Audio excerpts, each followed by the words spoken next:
ಇದು ಬಂದು all out ultra liquid vaporiser. All out ನಾವು ಯೂಸ್ ಮಾಡೋದು ಸೊಳ್ಳೆಗಳು ಓಡಿಸೋಕ್ಕೋಸ್ಕರ.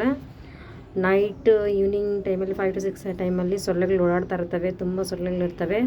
ಅಂಥ ಟೈಮಲ್ಲಿ ಇದನ್ನು ನಾವು ನೋಡಿ ಮಿಷನ್ ಇರುತ್ತಲ್ಲ, ಮಿಷನ್ನ ನಾವು ಸ್ವಿಚ್ಗೆ ಹಾಕಿದ್ರೆ ಒಂದು 20 ನಿಮಿಷ ಹಾಕಿದ್ರೆ ಸಾಕು, ಅಲ್ಲಿರೋ ಸೊಳ್ಳೆಗಳೆಲ್ಲ ಮನೆ ಒಳಗಡೆ ಕಣ್ಣು ಸುತ್ತಿ ಬಿದ್ದಿದ್ದಾವೆ. ನಾನು ಎಷ್ಟೊಂದು ಸತಿ ಅಬ್ಸರ್ವ್ ಮಾಡಿದ್ದೀನಿ.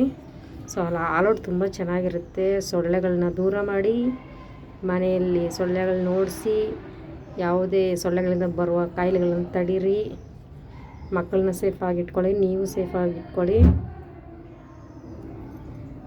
ಸೇಫಾಗಿರಿ ಅಂತ ಹೇಳೋಕ್ಕೆ ಇಷ್ಟಪಡ್ತೀನಿ. ಸೊ ಆಲ್ ಔಟ್ ನಾವು ತುಂಬ ವರ್ಷಗಳಿಂದ ಯೂಸ್ ಮಾಡ್ತೀವಿ. ಸೊ ಆಲ್ ಔಟ್ ತುಂಬ ಚೆನ್ನಾಗಿದೆ. ಆಲ್ ಔಟು ಇದು ಬೆಸ್ಟ್. ನೀವು ಯೂಸ್ ಮಾಡಿ ಸೊಳ್ಳೆಗಳನ್ನ ಓಡಿಸೋದಕ್ಕೆ ಮತ್ತು ಸೊಳ್ಳೆಗಳಿಲ್ಲದೆ ಇರೋ ಥರ ನೋಡ್ಕೊಳ್ಳಿ ಅಂತ ಹೇಳ್ತೀನಿ. ಆಲ್ ಔಟಿಂದ ಸೊಳ್ಳೆಗಳು ಕಣ್ಸುತ್ತಿ ಬಿದ್ದಿರೋದು ನಾನೇ ನೋಡಿದ್ದೀನಿ. ಅದಕ್ಕೆ ಸೊಳ್ಳೆಗಳಿಗೋಸ್ಕರ ನಾವು ಆಲ್ ಔಟ್ನ ಯೂಸ್ ಮಾಡ್ತೀವಿ. ಸೊ ಚೆನ್ನಾಗಿದೆ ಅಂತ ಹೇಳ್ತೀನಿ. ಸೊ ನೀವು ಮನೇಲಿ ತುಂಬ ಸೊಳ್ಳೆ ಇದ್ದರೆ, ಅಕ್ಕಪಕ್ಕ ಚರಂಡಿ ಇದ್ದರೆ, ಸೊ ಮನೆಯಲ್ಲಿ ಆಲ್ ಔಟ್ನ ಯೂಸ್ ಮಾಡಿ ಸೊಳ್ಳೆಗಳನ್ನ ಓಡಿಸಿ ಯಾವುದೇ ಕಾಯಿಲೆ ಬರದೆ ಅಂತ ನೋಡ್ಕೊಳ್ಳಿ. ಹೆಲ್ತಿಯಾಗಿ ಅಂತ ಹೇಳೋಕ್ಕೆ ಇಷ್ಟಪಡ್ತೀನಿ.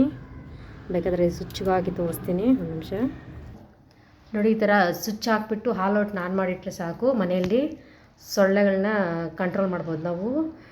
ಆಲ್ ಔಟು ತುಂಬ ಚೆನ್ನಾಗಿದೆ ಕ್ವಾಲಿಟಿ. ಸೊ ನಿಮಗೆ ಸೊಳ್ಳೆ ಜಾಸ್ತಿ ಇದ್ದರೆ ಆಲ್ ಔಟ್ನ ಯೂಸ್ ಮಾಡಿಬಿಟ್ಟು ಸೊಳ್ಳೆನ ತಡಿಬೋದು. ಸೊ ನಿಮಗೆ ಮನೇಲಿ ಸೊಳ್ಳೆ ಇದ್ದರೆ ಜಾಸ್ತಿ ಇದನ್ನು ಯೂಸ್ ಮಾಡಿ, ಒಳ್ಳೆ ಬೆಸ್ಟು ಆಲ್ ಔಟ್ ಅಂತ ಹೇಳೋಕ್ಕೆ ಇಷ್ಟಪಡ್ತೀನಿ. Thank you.